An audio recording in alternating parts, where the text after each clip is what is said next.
PSWയിലുള്ള ഒരു പീരീഡിൽ നമ്മൾ വിചാരിക്കും ഓക്കെ നമുക്ക് നാളെ അപ്ലൈ ചെയ്ത് തുടങ്ങാം, അല്ലെ മറ്റന്നാൾ തുടങ്ങാം. നമ്മൾ തുടങ്ങാതെ നമ്മൾ എന്ത് ചെയ്യുന്നുണ്ടാവും, മാക്സിമം ഏണിങ്സ് ക്രിയേറ്റ് ചെയ്യാൻ വേണ്ടിയിട്ട്, മാക്സിമം വെൽത്ത് ക്രിയേറ്റ് ചെയ്യാൻ വേണ്ടിയിട്ട് 12 മണിക്കൂറും 14 മണിക്കൂറും ഉറങ്ങാതെയും ഉണ്ണാതെയും ഒന്നും ചെയ്യാതെ നല്ലതുപോലെ ടൈം സ്പെൻഡ് ചെയ്യുന്നുണ്ടാവും. പക്ഷെ എൻഡ് ഓഫ് ദി റിസൾട്ട് നിങ്ങൾ എപ്പോഴും ശ്രദ്ധിച്ചിട്ടുണ്ടോ? പല സ്റ്റുഡൻസ് വന്ന് സംസാരിക്കുന്നു, കരയുന്നുണ്ട് കേട്ടോ. എനിക്ക് ഞാൻ 4 മാസം കൂടെ ബാക്കിയുള്ളൂ, എനിക്ക് 6 മാസം കൂടെ ബാക്കിയുള്ളൂ, എന്ത് ചെയ്യും? യു ടു ലേറ്റ്, ഒന്നും ചെയ്യാനില്ല. നിങ്ങളിപ്പോൾ തിരിച്ച് നാട്ടിലോട്ട് വന്ന് വിചാരിക്കുക, നിങ്ങൾക്ക് ഇവിടെ നല്ല ജോലി കിട്ടും തോന്നുന്നുണ്ടോ?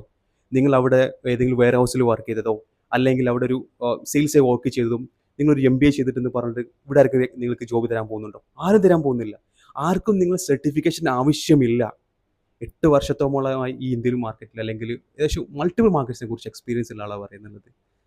അതുകൊണ്ട് നിങ്ങൾ അങ്ങനെ വിചാരിക്കരുത്. കാരണം നിങ്ങൾ ടൈമിനെ നിങ്ങളുടെ PSWയിലാണെങ്കിലും സ്റ്റുഡൻ്റ് ആണെന്നിരിക്കുകയാണെങ്കിലും നല്ലതുപോലെ മാനേജ് ചെയ്തിട്ട് അവിടെ നിന്നുകൊണ്ട് തന്നെ അവിടെ എങ്ങനെ ഇതിനെ അപ്ലൈ ചെയ്യാൻ നോക്കണം. കാരണം അവസാന 4 മാസത്തിലോ 6 മാസത്തിൽ നിന്നുകൊണ്ട് നിങ്ങൾ അപ്ലൈ ചെയ്യാൻ നിന്ന് കഴിഞ്ഞാൽ ഒരാളും നിങ്ങൾ അക്സെപ്റ്റ് ചെയ്യാൻ പോകുന്നില്ല, ഒരു കുട്ടിയും. അപ്പോൾ നിങ്ങൾ മുന്നോട്ട് നോക്കിയതിന് ശേഷം നമുക്കവിടെ സൊല്യൂഷൻ ഉണ്ടാകത്തില്ല. ശ്രദ്ധിക്കേണ്ട കാര്യം, നിങ്ങളിപ്പോൾ പാർട്ട് ടൈം ചെയ്യുന്നുണ്ടാവും, നിങ്ങളെ ഫിനാൻഷ്യലി കടങ്ങൾ, ലോൺ, ഒരുപാട് കാര്യങ്ങളുണ്ടാവും. പക്ഷെ അതിനൊക്കെ നിങ്ങളൊരു എന്താ പറയുക എന്നുള്ളത്, താൽക്കാലികമായ പ്രശ്നങ്ങളെ പരിഹരിക്കാൻ വേണ്ടി ലോങ് ടേം ആയിട്ടുള്ള അച്ചീവ്മെൻറ്റ് നിങ്ങൾ സ്പോയിൽ ചെയ്യാണ് എന്നുള്ളത്. അത് ചെയ്യരുത്. നിങ്ങൾ പാർട്ട് ടൈമിന് തന്നെ മാനേജ് ചെയ്യുക. അപ്ലൈ ചെയ്യാൻ വേണ്ടി സമയം കണ്ടെത്തണം നിർബന്ധമായിട്ടും. അത് നിങ്ങൾ ഫുഡ് കഴിക്കുമ്പോഴാണെങ്കിലോ അല്ലെങ്കിൽ ട്രാവൽ ചെയ്യുന്നപ്പോൾ എപ്പോഴാണോ നിങ്ങൾക്ക് അവൈലബിലിറ്റി ഉള്ളത് അത് മാറ്റി ജോബിന് അപ്ലൈ ചെയ്യാൻ സമയം കണ്ടെത്തണം. അതിനനുസരിച്ചുള്ള രീതിയിൽ മാറ്റം വരുത്തൽ നിർബന്ധമുള്ള കാര്യമാണ്. അതല്ലാതെ ഇതുവരെ ഇതുപോലുള്ള സ്റ്റുഡൻസിനെ പോലെ നിങ്ങളായിപ്പോവും. Be careful.